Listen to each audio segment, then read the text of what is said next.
The quiz function of Canvas can be used to administer online quizzes and surveys. This tutorial details how to create a new quiz and add questions from a bank. Click on Quizzes in the left-hand menu. Click on the Add Quiz button on the right-hand side. On the Detail tab, provide a name for the quiz. Add quiz instructions in the text box and scroll down and set the quiz type. For this tutorial, we will use a graded quiz. Assign the quiz to the group. Set the options such as shuffling answers and allowing multiple attempts. On the Questions tab, click on the Find Questions button.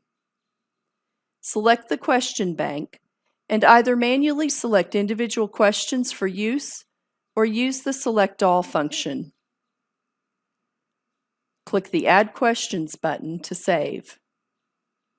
Scroll down and click Save and Publish to ensure the quiz is visible to students.